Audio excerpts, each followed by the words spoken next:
이사야서 55장 6절에서 9절 제가 한 절 읽고 여러분 한 절 교독하며 읽도록 하겠습니다. 너희는 여호와를 만날 만한 때에 찾으라. 가까이 계실 때에 그를 부르라.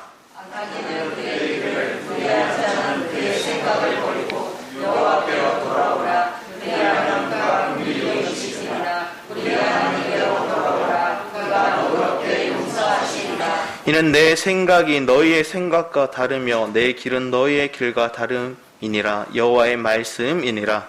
이는 하늘이 땅보다 높은 것 같이 내 길은 너희의 길보다 높으며 내 생각은 너희의 생각보다 높으니라. 아멘. 이 시간 내 생각보다 높으신 하나님의 생각이라는 말씀으로 함께 은혜 나누시기 바랍니다. 우리는 분명히 알고 있습니다. 우리가 어떤 생각을 가져야 되는지. 내 생각은 육의 생각을 가졌다면 이건 망하고 사망에 속하고, 우리는 분명히 영의 생각을 가져야지 주님과 연합됨으로 온전하다는 것을 고백합니다. 그런데 너무나도 쉽게, 너무나도 우리는 그 주님의 영의 생각에 붙잡히기보다 육의 생각이 우리를 발동할 때가 너무 많더라는 거예요. 우리의 말하는 것들, 우리의 행동하는 것들이 영의 생각에 속한 것들, 아버지 하나님과 동일한 생각을 하기보다 내 생각, 내 주장, 내 의견, 내 계획들이 너무나 많더라는 거예요. 그리고 그 주님을 잘못 이해하고 올 때가 얼마나 많았는지 우리를 살피기 원합니다. 하루는 하윤이가 혼자 이렇게 우는 거예요. 그래서 왜 우는지 가서 이렇게 달래면서 물었어요. 그래서 조용히 방으로 데려가서 하윤아 왜 울어? 이렇게 하니까 하윤이 말이 저에게 충격이었어요. 아빠는 나를 사랑하지 않는 것 같아. 이렇게 얘기를 하는 거예요. 왜? 이렇게 물어보니까 아빠는 내가 원하는 걸 안 들어주고 하영이만 사랑하잖아. 이렇게 얘기를 하는 거예요. 그러면 제가 이렇게 얘기했어요. 내가 너보다, 하영이보다 너한테 더 많은 시간을 함께하고, 내가 하영이보다 널 더 많이 사랑한다 고백했고, 하영이보다 널 더 많이 안아줬는데 아빠가 너 안 사랑하는 것 같아. 그거 주춤하다가 다시 응, 안 사랑하는 것 같아. 왜 하니까 자기가 원하는 걸 안 들어준다는 거예요.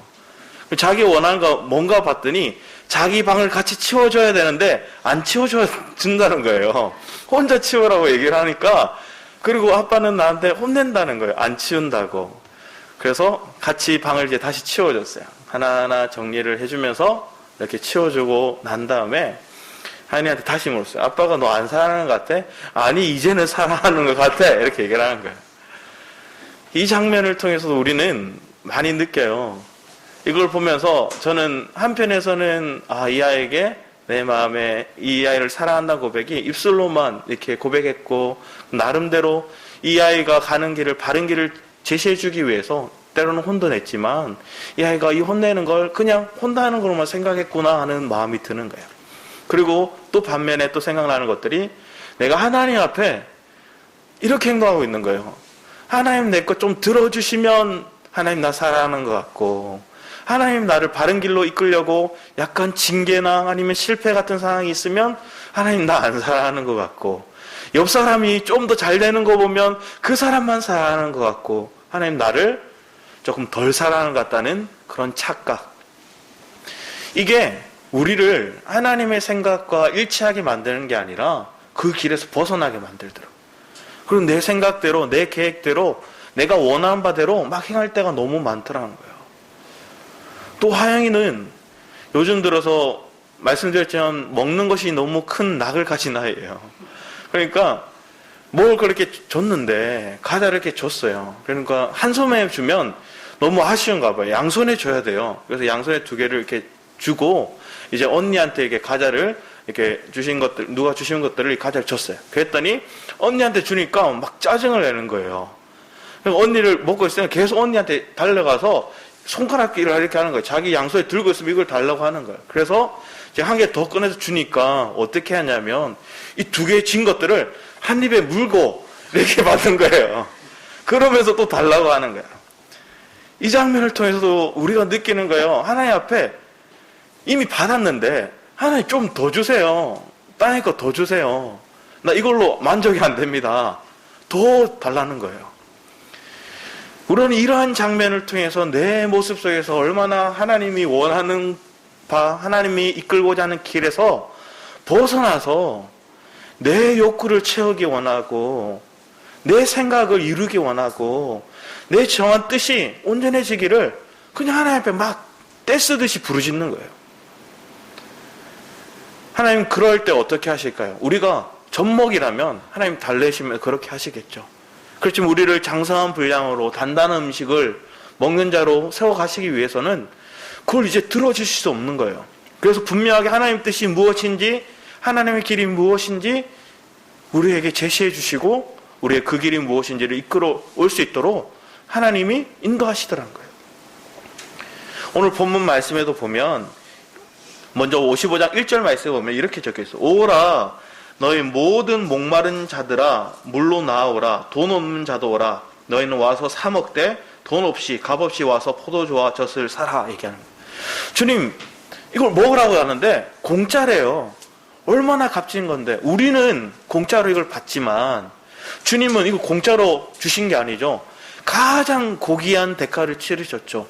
예수 그리스도를 십자가에 죽임 당하고 그 대속 제물이 대신 그 주님을 통해서 우리에게 받은 하나님과의 관계가 회복된, 원래 우리는 하나님의 음성을 들을 수도 없고 하나님과 교제할 수도 없고 하나님의 뜻을 알 수도 없는 존재였는데 그 길을 알 수 있도록 그리스도를 통해서 통로되어 주셨고 그 뜻을 우리에게 생명적으로 주셨다는 거예요. 근데 그것을 값없이 주셨대요. 그럼 와서 먹기만 하라는 거예요. 와서 이걸 얻으라고 얘기를 하시는 거예요. 그런데 대부분의 사람들은 이걸 얻기보다 한 푼 더 벌기를 원하는 거예요. 아니면 내 육신의 편리를 원해서 내 쾌락을 위해서 자기 만족을 위해서 그 길을 가서라는 거예요. 하나님 가장 귀한 거 고귀한 거 와서 먹으라고 제시해 주시는데, 그리고 그 뒤에 얘기하는 너희가 어찌하여 양식이 아닌 것을 위하여 은을 달아주며 배부르게 하지 못할 것을 위하여 수고하느냐. 우리가 이런 거예요. 영원하지 않는 거, 썩어질 것들, 아무 가치 없는 것들에 우리가 목매고 있는 거예요. 여러분에게 생수가 되는 것이 무엇인지 생각해 보기 원합니다. 여러분에게 하나님의 말씀이, 하나님의 레마의 말씀이 오늘 나에게 말씀하셔서 내 삶 속에 있는 어려운 처지 속에서 낭만하는 인생이 아니라 주님께 소망을 두고 주님께 잠잠히 나아갈 수 있는 인생으로 바뀌고 내 이 말씀이 나에게 오늘을 이길 수 있는 말씀을 하나님 주신다면 그것이 여러분들의 생수가 되죠. 그것이 여러분 삶 속에 정말로 고귀한 것들이죠. 돈 주고 살 수 없는 것들을 얻게 된 것이죠. 그 뒤에 또 얘기하는 것, 그리하면 너희가 좋은 것을 먹을 것이며 너희 자신을 기름진 것으로 즐거움을 얻으리라. 여러분 어디에서 기쁨을 누리고 즐거움을 얻고자 합니까? 좋은 옷을 입고 좋은 차를 사고 좋은 직장에 아니면 편안한 잠자리를 구하는 집이 있다면 그것이 여러분에게 행복이 됩니까? 그런데 이 시대의 역사를 보기 원합니다. 이 시대의 역사를 보면 고속도로는 넓은데 사람들의 생각은 너무 짧아요. 많은 약들이 있는데 사람들은 더 병들어가요. 좋은 집이 있는데 사람들은 더 작아지고 또 그들의 삶 속에 주어진 많은 지식이 있고 많은 학벌을 가졌지만 그들의 판단력과 그들이 가지고 있는 어떻게 보면 이치는 너무나 현저히 낮다는 거예요. 많은 걸 배웠다 하고 많은 걸 누린다 했지만 거짓되다는 거예요. 편리한 것들이 얼마나 많습니까? 근데 편리한 것들이 많은데 우리의 시간은 더 없고 쫓기고 있어요. 그 편리를 추구하기 위해서, 때로는 문명의 혜택을 받기 위해서 우리는 돈을 벌려고 하지 않습니까? 그것을 누리려고 편리를 추구하기 위해서 돈 벌려고 애쓰는 거예요. 그러면서 하나님께 나아가는 시간들은 적고 내 안에 참된 편안을 누릴 수 있는 시간은 현저하게 낮아지는 거예요. 더 스트레스를 받고 더 고갈되고 목마른 것들. 근데 주님이 우리에게 말씀하시는 거, 나에게로 와라. 문제가 있느냐? 그 문제를 네가 직접 해결하려고 하지 말고 나에게 와서 잠잠히 주님께 묻는 거예요. 그런데 사람들은 큰 문제들은 잘 물어요. 큰 일들, 닥친 어려운 문제들이 있으면 하나님께 가요. 심지어 안 믿는 사람들도 하나님께 그럴 때는 나와서 찾아요. 심각한 질병에 걸리든지 아니면 사업에 문제가 있든지 아니면 자기가 생각할 땅의 개념에서 이게 엄청나게 큰 문제라 생각한 가정에는 주님을 찾는다는 거예요. 주님 앞에 물어요. 그런데 사소한 것들, 매일매일의 하나님 우리가 결정해야 될 그 가정들 속에서 우리는 너무나 쉽게 주님을 찾지 않고 내 결정이 앞서더란 거예요. 내가 계약한 대로 가고 내가 생각한 대로 먹고 내가 생각한 사람들과 만나고 내 시간을, 내 물질을 우리는 너무나 쉽게 하나님의 계획 안에서 하나님의 뜻 안에서 무엇을 해야 될지 정하기보다 그날 내가 느끼는 바대로 내 감정대로 내 육이 원하는 바대로 할 때가 너무 많더란 거예요. 그런데 10년 깊숙이 주님 우리에게 그 길이 잘못되었다는 걸 가르쳐 주세요. 심지어 환경을 통해서 장애물을 통해서 그 길이 잘못되었다는 걸 가르쳐 주세요. 그래서 우리는 하나님 이게 잘못되었군요. 주님 앞에 나와서 바른 길을 서기 원합니다. 주님의 생각을 알기 원합니다. 주님의 계획을 묻습니다. 이렇게 고백해요. 근데 이게 입술의 고백으로 끝나는 거예요. 말로만 끝난다는 거예요. 우리 10년 깊숙하게 여전히 내 자아가 원하고 여전히 내가 원하는 것들, 내 이득을 추구하는 것들을 너무나 많이 고백한다는 거예요. 그러면서 은근히 하나님 원하는 길을 알면서도 순종하지 않고 여전히 내 생각대로 내 길대로 간다는 거예요. 예배조차도 그렇습니다. 내 입맛에 맞도록 예배 드리는 거예요. 또 내가 지금까지 자라오면서 훈련된 그 모습의 예배의 틀을 벗어나기 힘든 거예요. 저는 모태신앙으로 고신교단에서 계속 자랐어요. 그러다 보니까 전통, 어떻게 보면 예배의 틀, 이게 너무 갇혀 있었어요. 근데 저희 교회 처음 왔는데 찬양을 부르는데 이걸 이렇게 미갈 반주기로 찬양하는 것들이 너무 저한테는 이렇게 반감이 되는 거예요. 한마디로 말하면 왜 그럴까? 내가 정해진 틀의 예배는 피아노 반주가 나오고 저런 뭐 반주기나 이런 게 아니라 그냥 건전하게 우리가 생각하는 그 기준의 거룩함을 추구하는 것들이 맞다고 생각했는데 우리는 그 형식에 매여서 너무나 율법의 잣대로 내 기준 안에서 이것을 정죄하고 있고 판단하고 있을 때가 많다는 거예요. 여러분의 예배가 어떤 예배가 되기 원합니까? 여러분의 틀이 어떠한 마음으로 하나님 앞에 드리기 원합니까? 진정으로 하나님이 원하는 그 계획 안에서 내 기준의 틀이 아니라 내 관념의 틀이 아니라 이걸 벗어나서 주님의 뜻 안에서 바르게 세워지기 원하는 거예요. 저는 그렇게 자라다 보니까 주일 성수 안 하면 지옥 가는 줄 알았어요. 과거에는. 그래서 군대를 가서도 주일 성수하기 위해서 마음을 썼어요. 그래서 주일 성수를 어떻게 하든 군대 어떤 당직을 서거나 아니면 큰 일이 없으면 무조건 교회를 갔어요. 심지어 선임이 저에게 이렇게 협박하듯이 묻는 거예요. 너 교회 다닌다고 하는데 너 일요일에 선임들이 일하고 있고 너는 교회 갈 거야? 이렇게 협박하는 거예요. 선임들 일하고 있는데 너 교회 갈 거야? 협박하는 거예요. 네, 갈 겁니다 하니까 엎드려 하는 거예요. 엎드렸어요. 때릴 줄 알았더니 옆에 다른 저랑 같이 왔던 친구가 있는데 그 친구도 교회 다니는데 이 친구가 제 엎드리는 모습을 보고 당당하게 저는 여기서 선임들을 돕겠습니다 이렇게 얘기를 한 거예요.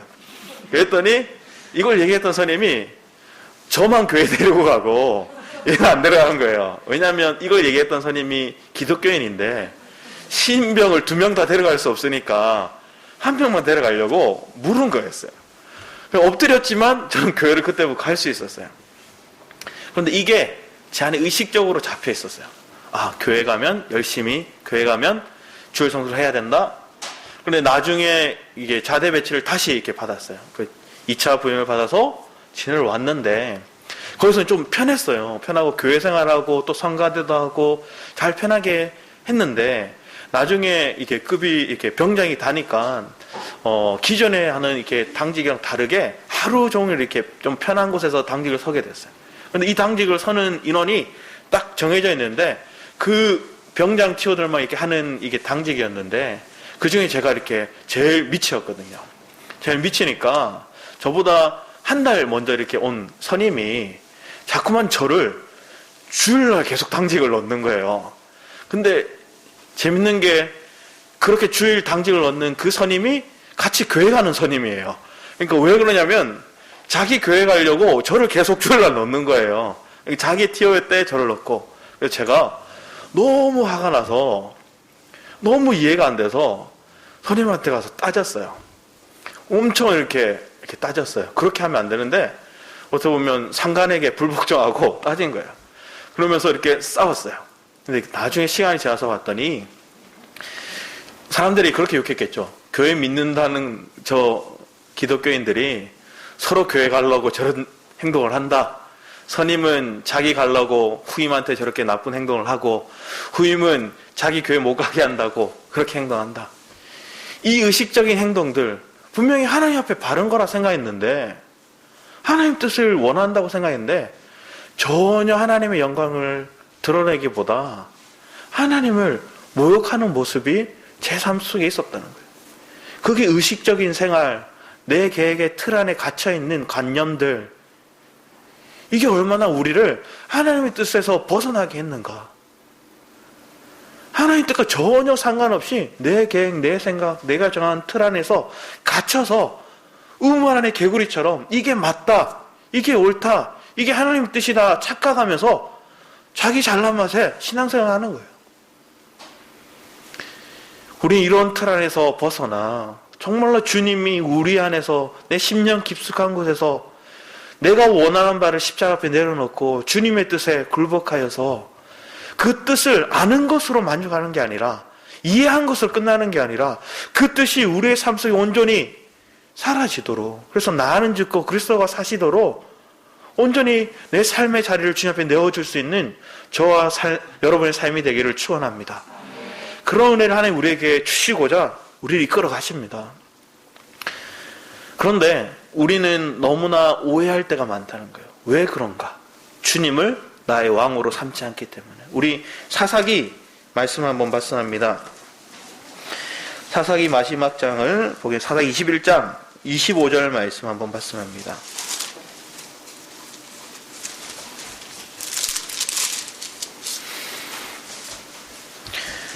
사사기 21장 25절 말씀 한번 보도록 하겠습니다.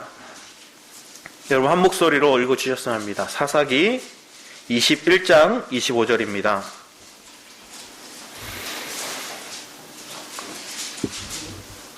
시작.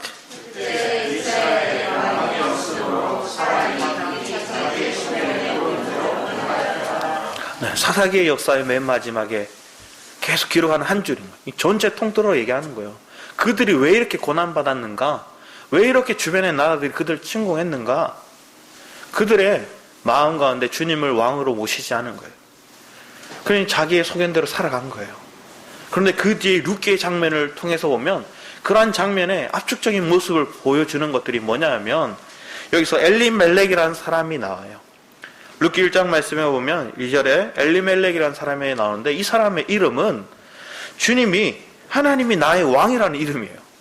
하나님이 나의 왕이다 이렇게 뜻을 가졌는데 그 이스라엘 땅에 흉년이 오고 가뭄이 들어서 때로는 어려움이 오니까 하나님이 기업의 소산으로 준 그 땅을 팔고 자기 재산 다 모아다가 모압 땅으로 가는 거예요. 저주받은 땅, 저주받은 백성들이 있는 그 땅으로 가는 거예요. 철저히 자기의 계획대로 지금 힘드니까, 지금 어려우니까 여기를 벗어나야 되겠다. 아브라함이 기근이 오니까 어떻게 합니까? 애굽으로 내려가야 되겠다. 먹고 사는 문제, 오늘 닥치는 이 환경적인 어려움 때문에 우리는 너무나 쉽게 주님께 어디로 가야 됩니까? 주님 여기 있어야 됩니까? 묻기보다 어디가 잘 된다 하더라. 어디가 좋은 곳이 있다 하더라. 그런 소문들 아니면 자기가 기준 안에서 이게 맞다 생각하는 틀 안에서 자기의 모든 걸 끌어다가 주님의 왕이 아니라 자기가 왕이 되어서 자기가 결정하는 거예요. 그 결정의 결과는 뭡니까? 자기도 죽고 자기 아들들도 죽고 가문의 생명의 흐름이 끊기게 생겼어요. 그런데 이러한 장면에서 하나님께 돌아오게 하시는 거예요. 룻을 돌아오게 하시고 때로는 여기서 나오는 나오미를 돌아오게 하는 거예요. 하나님이 이러한 장면을 통해서 내가 원하지 않는 바가 우리에게 주어졌는데 내 생각대로 내 의미대로 정했다가 큰 낭패를 겪었는데 거기서 멈춰있는 게 아니라 주님의 때를 생각하는 거야. 주님 품을 생각하는 거야. 그걸 기억나게 하시는 거야. 그게 하나님의 때더라고요.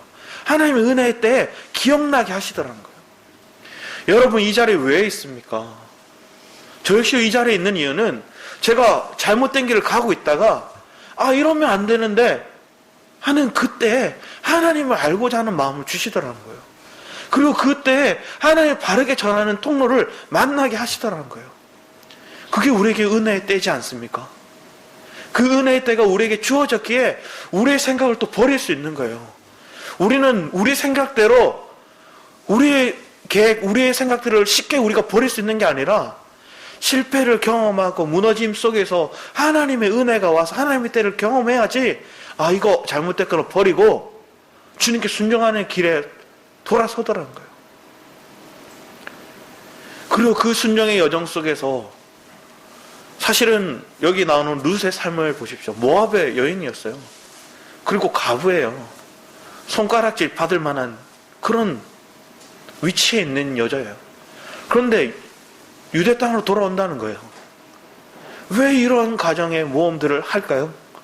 그는 뜻을 자기에게 정한 게 아니라 이 어머니의 하나님이 나의 하나님 되고 이 어머니의 백성이 나의 백성 되고 그 결단의 고백들이 있다는 거예요. 바른 길을 봤다는 거죠. 내 길은 망하는 길인데 우리 모압 자손은 하나님 청에서 벗어난 저주하는 그런 민족인데 이 가문에 속해 있으면 나는 산다. 이 가문에 속해 있으면 나에게 생명길이 주어진다. 여러분 이걸 선택했기 때문에 지금 이 자리에 와서 주님의 말씀을 붙잡고 생명 가운데 서기를 갈망하지 않습니까? 그런데 이 은혜를 받았는데 우리는 왜 이 은혜를 헛되이 행할 때가 많습니다. 우리는 이 은혜를 값진 것들로 고귀한 것들로 여겨서 주님께 더 순종하며 나아가기 원합니다. 반면에 성경의 또 인물들을 보면 베드로를 보기 원합니다. 우리 사도행전 10장 말씀 한번 볼까요? 사도행전 10장 말씀에 보면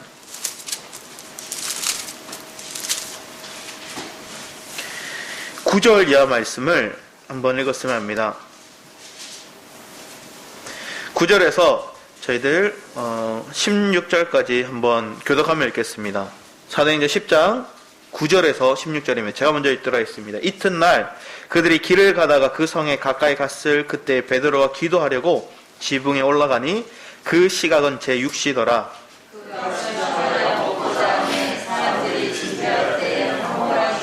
하늘이 열리며 한 그릇이 내려오는 것을 보니 큰 보자기 같고 내 길을 메어 땅에 들이웠더라.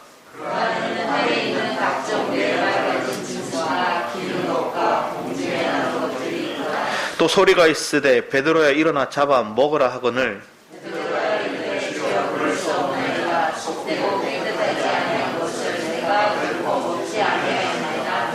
또 두 번째 소리가 있으되 하나님께서 깨끗하게 하신 것을 내가 속되다 하지 말라 하더라.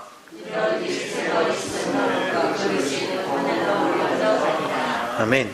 지금의 베드로의 상황을 한번 생각해 보기 원합니다. 베드로는 이제 사도행전의 역사를 보면 가장 놀라운 변화를 일으켰어요. 예수님이 부활하시고 제자들과 함께 계시다가 승천하시고 난 다음에 가장 첫 놀라운 역사를 하나님의 통로로서의 그 사도로서의 그 바른 행위를 이 베드로는 했어요. 안전병을 일으키기도 하고 놀라운 하나님의 통로 역사를 나타내어서 하루에 3,000명, 5,000명 그들이 복음 가운데 다시 회복되도록 놀라운 역사를 일으켰어요. 그런 그가 분명히 하나님 쓰시는 그가 자기 관념에 있는 거야. 율법 의식에 갇혀서 하나님이 깨끗하다 하는데 이걸 더럽다 얘기하는 거야. 이거 온전하지 않다 얘기하는 거예요. 하나님 먹으라는데 안 먹는 거예요. 우리는 우리의 모습 속에 이런 율법의 의식에 잡혀 있을 때가 얼마나 많은지. 하나님이 먹으라고 하는데 하나님이 양식을 우리에게 공급하셨는데 우리의 긴가 민가 아니면 내가 지금까지 살아온 배경을 보면서 이틀 안에 갇혀서 내 기준, 내 지식, 내 학습된 것들의 기준 안에서 벗어나다면 그거 아니야. 우리는 하나님이 내게 지금 말씀하시는 그 성령이 나를 통해서 감동 주시는 그 은혜들이 무엇인지 한번 생각해 보기 원합니다. 주님이 내게 감동 주셔서 내가 순종할 수 있는 길을 우리에게 이끌어 가실 때 우린 그것을 온전하게 믿음으로 아멘으로 받아들일 수 있는 사람이 얼마나 있을까요? 내가 놀라운 믿음의 성장이 있었고 나를 통해서 하나님 통로되는 일들이 많았었는데 지금 오늘 하나님 말씀하시는 것에 순종하지 못하고 있다면 베드로와 같지 않습니까? 베드로는 어떻게 하느냐? 이걸 나중에 의식적으로 받아들여요. 그리고 나서 그 뒤에 얘기하는 것들이 뭐냐면 고넬료 집에 갑니다. 28, 29절 말씀에 보면 이르되 유대인으로서 이방인과 교제하며 가까이 하는 것이 위법인 줄을 너희도 알거니와 하나님께서 내게 지시하사 아무도 속되다 하거나 깨끗하지 않다 하지 말라 하시기로 의식적인 것들 얘기하고 하나님의 뜻이 먼저 얘기했어요. 그런데 여전히 또 뭐가 나오냐면 부름을 사양하지 아니하고 왔노라 묻노라 하노니 무슨 일로 나를 불렀느냐 이렇게 얘기하는 거예요. 이 말하는 표현들 속에 의식하는 것들은 뭐냐면 하나님 가라 했잖아요. 왜 갔는지 모르는 게 아니에요 사실은.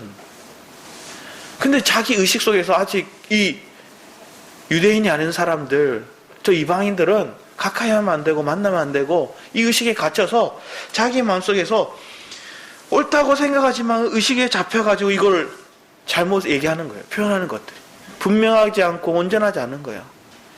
우리는 이러할 때가 얼마나 많았는가. 그 뒤에 보면 나중에서 이제 깨닫는 것들이 34절 35절 말씀에 베드로가 입을 열어 말하되 내가 참으로 하나님은 사람의 외모를 보지 아니하시고 각 나라 중 하나님을 경외하며 의를 행하는 사람은 다 바르시는 줄 깨달았도다 얘기하는 거예요. 이제서 이제 깨닫는 거예요. 우리는 이러한 하나님의 가정 속에서 우리를 이끌어 가실 때 여러분 얼마만큼 여러분들이 무너졌습니까? 내 의식의 고정관념에 갇혀있던 내가 하나님 관념에 갇혀서 예배를 의식적으로 드리고 행했던 모든 모습들 그 틀들이 깨지고 온전히 주님 안에서 영 안에서 예배를 드릴 수 있는 모습이 얼마만큼 내 안에 있는가. 그냥 의식적으로 교회에 와서 말씀들이 듣고 그냥 헌금하고 이 틀이 여전히 우리 안에 남아있다면 우린 그걸 뛰어넘어서 내 안에 정말 하나님께서 나를 통해서 증거하고자 하고 나를 통해서 하나님 표현하시고자 하는 것들이 우리의 삶을 통해서 무엇을 증거하고 있는가.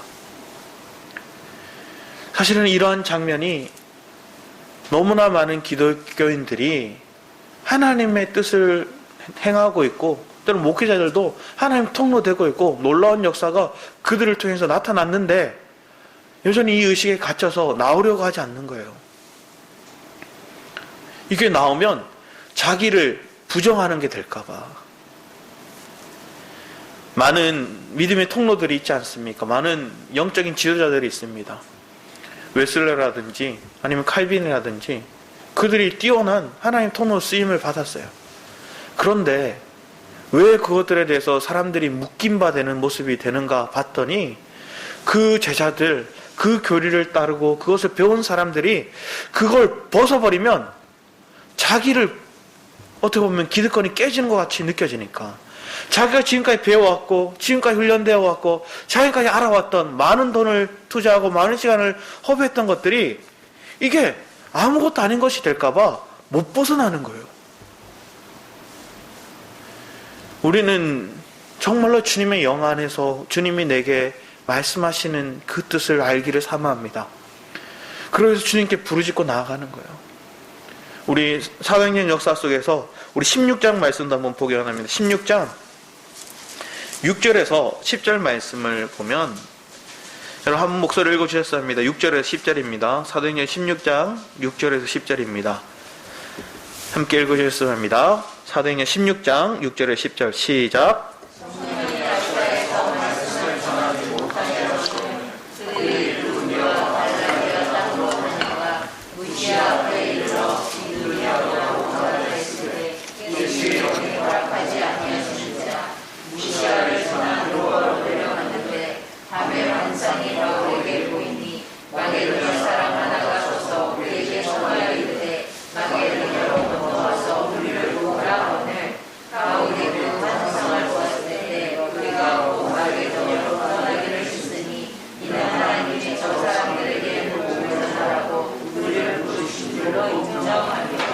아멘. 바울은 분명하게 자기의 계획이 있었어요. 왜냐? 2차 전도 여행 때, 1차 때 갔던 이 소아시아 지역을 다시 한 번 더 돌아보려고 생각했던 거예요. 그런데 하나님이 그 길을 가지 않게 막으시는 거예요. 그래서 산산수훈의 마케도니아 지역의 사람이 막 부르짖는 모습을 봅니다. 힘들어하는 모습을 봅니다. 그리고 하나님의 인도를 따라 그곳을 가는 거죠.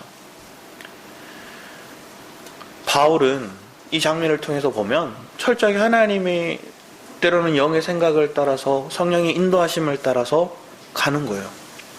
자기가 계획이 분명한 것들이 있다 할지라도 이거 하나님 뜻하고 일치하지 않으면 버리고 주님의 뜻을 추구하고 가는 거예요. 우리의 모습 속에도 내가 정말로 하나님의 뜻을 알기를 원하고 그 영에 접촉한 바 되기를 사모하기를 구하기 원합니다. 그러기 위해서 우리는 뭘 해야 될까요? 잠잠히 주님 앞에 멈춰서는 것들이 필요한 거예요. 내가 막 애쓰고 수고하고 내가 정한 길을 빨리 달려가려고 생각하기 이전에 뭔가 하나님이 깨름칙한 마음을 주시거나 아니면 이거에 대한 기쁨이 평안이 내게 없다면 잠잠히 주님 앞에 묻는 거죠. 멈춰서서 하나님 정말로 내게 원하는 뜻이 맞는지 구분하는 거죠. 하나님 내게 평안을 주시고 내게 소망의 확신을 주시고 그 확신에 찬 믿음 안에서 내가 하나님께 이 소망에 대한 기쁨이 내게 타오르는가. 우린 쉽게 이 가정들을 우리가 점검하려고 주님 앞에 매일매일 나아가야 되는데 이게 호흡하듯이 이렇게 나아가야 되는데 그렇지 않더라는 거예요. 어린아이들이 뛰어가다가 넘어지면 넘어지는 순간 뭘 할까요? 엄마, 아빠 이렇게 부르잖아요.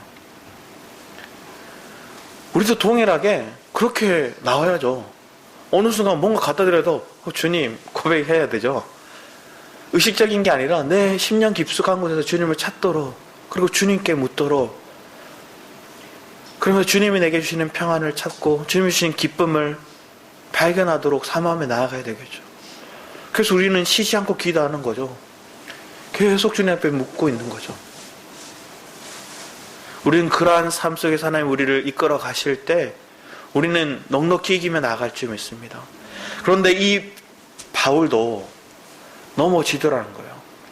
왜 넘어지냐면 그 뒤에 나오는 17장 말씀에 보면 아덴 지역에서 빨리 이들을 깨우치고 싶은 거예요. 왜? 저들은 학식도 있고 이해력도 빠르고 나름대로 좋은 가문에 좋은 지식을 가진 사람들이니까 자기가 가진 이 재능들을 써먹으면 자기가 변론이나 아니면 자기들이 그 이론을 전하면 저들을 쉽게 이치를 정할 거라 생각했어요. 그런데 엄청난 실패를 경험합니다. 우리는 순간순간 하나님의 뜻을 따른다고 하지만 이게 너무나 사단이 주는 생각이 나를 사로잡아서 내 지식이 앞서고 내 배운 것들이 앞서고 그리고 주변의 사람들이 얘기하는 그 기준의 틀 안에 갇혀서 너무나 하나님의 뜻을 별개와 나를 드러내는 장면들이 내 수고와 내 노력이 너무나 앞설 때가 많다는 거예요. 그 실패를 경험하고 나니까 바울은 어떻게 하느냐? 고린도 교회 가서 말을 안 해요. 그러니까 주님이 뭐라고 얘기하면 우리 18장 말씀에 오면 9절 말씀에 이렇게 얘기하죠. 밤에 주께서 환상 가운데 바울에게 말씀하시되 두려워하지 말며 침묵하지 말고 말하라는 거예요. 바울은 이제 말이 없어진 거예요. 아덴의 실패를 통해서.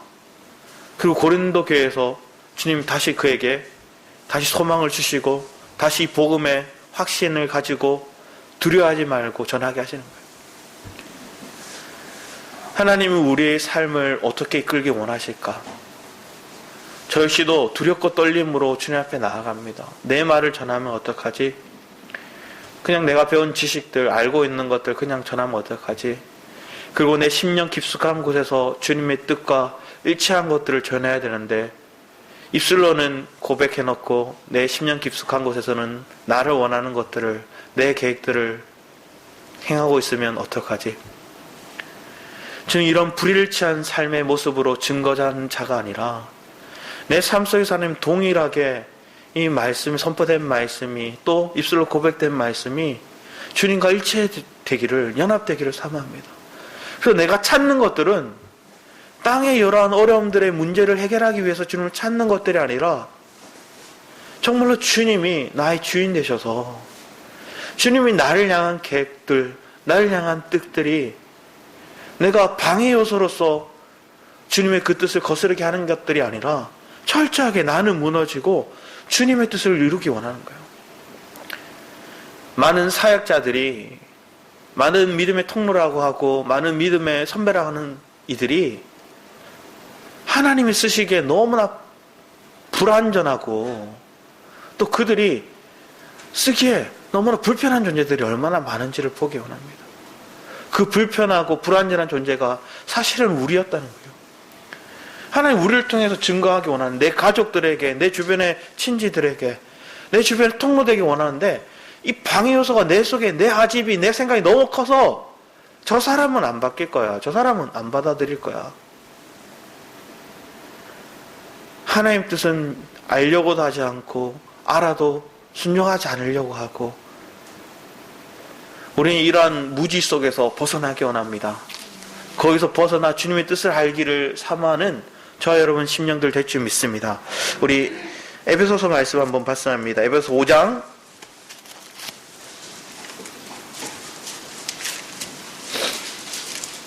15절 17절 말씀입니다.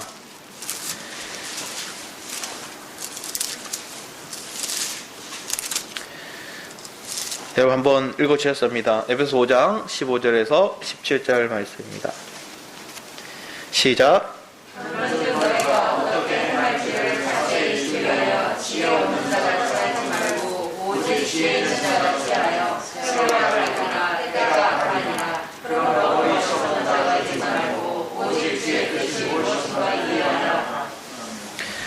우리 마음 가운데서 정말로 잠잠히 주님의 뜻이 무엇인지를 알기를 사모하기 원합니다. 그러기 위해서 우리의 시간을 아끼기 원하고 이 시간대에 정말로 철저하게 주님의 뜻을 알기 위해서 간구할 수 있는 우리의 심령 되기 원합니다.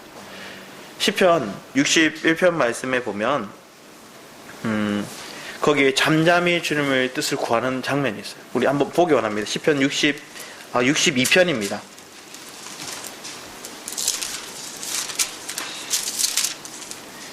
1절 말씀에 이렇게 적혀요. 나의 영혼이 잠잠히 하나님만 바라며 나의 구원이 그에서 나오는도다, 이렇게 고백해요. 그런데 이 고백을 하고 이중성이 드러나요. 뭐냐면 그 뒤에 말씀에 4절 말씀에 보면 그들이 그를 그의 높은 자리에 떨어뜨리기만 하고 거짓을 즐겨하니 입으로 축복이요 속으로는 저주로다. 우리가 이러하다는 거예요. 내 속에 이중성이 있어요. 겉과 속이 달라요. 그런데 주님이 나의 영혼아 잠잠히 하나님만 바라라, 물은 나의 소망이 그로부터 나오는도다, 이렇게 우리는 다시 한 번 더 고백하는 거예요. 주님, 내 속에 이런 불안정한 요소가 있고 내 속에 겉과 속이 다른 모습이 있는데 다시 한번 주님 앞에 잠잠히 나아가서 주님께 소망을 두고 나아가기 원합니다. 그러나 뒤에 말씀을 보면 나의 구원과 영광이 하나님께 있으며 내 힘의 반석과 피난처도 하나님께 있도다. 백성들아 시시로 그를 의지하고 그의 앞에 마음을 토하라. 하나님이 우리의 피난처시로다. 주님이 우리를 긍휼히 여기지 않으시면 우리는 어떻게 보면 겉과 속이 다른 이중성 때문에 저주받을 수밖에 없는 인생이에요. 그런데 이러함에도 하나님 이런 나를 토해놓는 거예요. 하나님 여전히 나 입술로 고백하고 내 속의 것들 달라요. 하나님 이로도 하나님 앞에 토해놓습니다. 이런 연약한 존재인 나를 하나님 앞에 토해놓습니다.